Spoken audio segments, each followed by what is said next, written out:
అనంతపురం జిల్లా RMB SC Obul రెడ్డిని ధర్మవరం వరదాపురం సూరి కలిసి వినతి పత్రం అందజేశారు. రోడ్ల మరమ్మతు పనులు సత్వరమే పూర్తి చేయాలని, లేని పక్షంలో తన సొంత నిధులతో రోడ్ల మరమ్మతు పనులు పూర్తి చేస్తారని వరదాపురం సూరి అన్నారు. మీడియా సమావేశంలో మాట్లాడుతూ ధర్మవరం నియోజకవర్గాన్ని కేతిరెడ్డి భ్రష్టు పట్టించారు. చెరువులు, కుంటలు, గుట్టలు దొరికిన ప్రతిదీ ఒక రాబందు బక్కాసురెడ్డి వలె భక్షించిన కోతిరెడ్డి అని వ్యంగ్యంగా సంబోధించారు. ఎమ్మెల్యే కేతిరెడ్డి అన్యాక్రాంతంగా సంపాదించుకున్న ప్రతి ఒక్క రూపాయి కక్కిస్తారన్నారు. కేతిరెడ్డి కబ్జా చేసిన భూములపై కోర్టుకు వెళ్తానన్నారు. ఏ పార్టీ నుండి పోటీ చేస్తున్నారన్న ప్రశ్నకు సమాధానం దాటవేస్తూ వచ్చే ఎన్నికలలో 1,00,000 ఓట్ల మెజార్టీతో గెలుస్తారని ధీమా వ్యక్తం చేశారు. ధర్మవరం పట్టణంలో ఆర్ఎన్బి రోడ్లు గత 4 సంవత్సరాలుగా ఎక్కడా కూడా కనీసం చిన్న గుంత కూడా పూడ్చే పరిస్థితి లేదు. ధర్మవరం పట్టణంలో దాదాపు 1,50,000 జనాభా ఉంది. వారందరికీ కూడా చిన్నపిల్లలు స్కూల్కి వెళ్ళడం, తర్వాత పెద్దవాళ్ళు కూడా కింద పడడం, రకరకాల ఇబ్బందుల్లో పూర్తిగా యాక్సిడెంట్ అయ్యి రోజు 2-3 హాస్పిటల్ పాలయ్యే పరిస్థితి వచ్చింది. వాళ్ళందరి కోరిక మేరకమే లాస్ట్ వీక్ అక్కడున్న ఈ గారికి లెటర్ పంపించాము ఒకటి. ఎందుకంటే మీరు చేయగలరా లేదా మేమేమన్నా మా సొంత ఖర్చుతో చేయాలని చెప్పడం జరిగింది. లాస్ట్ వీక్ కూడా చేస్తామని చెప్పారు, కానీ ఇంతవరకు అయితే చేయలేదు.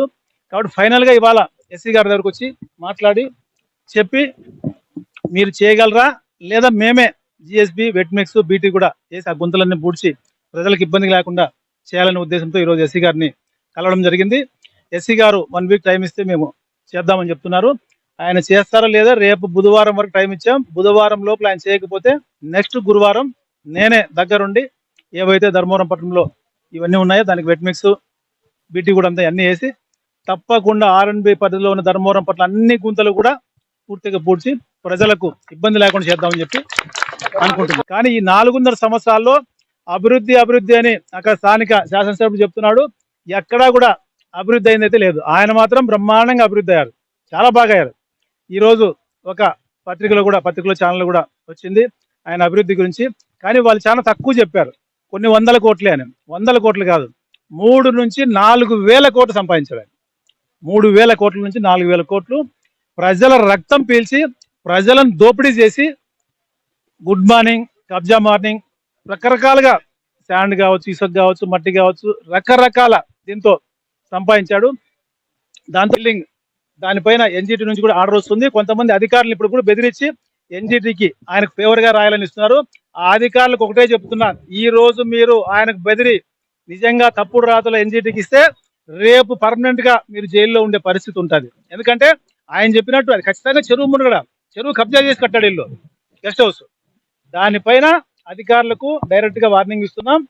మీరు గిన ఆయన చెప్పినట్టు తప్పుడు నివేదిక ఇస్తే మళ్ళీ మేము అధికారంలోకి వస్తానే తప్పకుండా మీతో పాటే వాళ్ళను మిమ్మల్ని కూడా జైలుకి పంపించే పరిస్థితి ఉంది. కాబట్టి ఒకసారి ఆలోచించుకొని చేయాలని చెప్తున్నాం. ఎవరు కూడా ఇబ్బంది పడాల్సిన పనిలే. ఎవరైతే ధర్మవరం ప్రజలు ఉన్నారో అందరికీ కూడా ఈ రోజు ఏవైతే కబ్జాలు చేసి అన్ని దోచుకున్నారో అవన్నిటికీ కూడా తప్పకుండా ఒక డిఎస్పీ, అదేవిధంగా ఒక జడ్జి గారిని సపరేట్ ఒక సిట్ వేసి తప్పకుండా వాళ్ళందరికీ కూడా ప్రజలందరికీ న్యాయం చేస్తామని తెలియజేస్తాం. నేను పోటీ చేస్తున్నాను, ధర్మవరంలో గెలుస్తున్నాను, 1,00,000 మెజార్టీతో గెలుస్తున్నాను. నేను అధికారంలోకి వస్తాను, 1,00,000 మెజార్టీతో గెలుస్తున్నాను. అది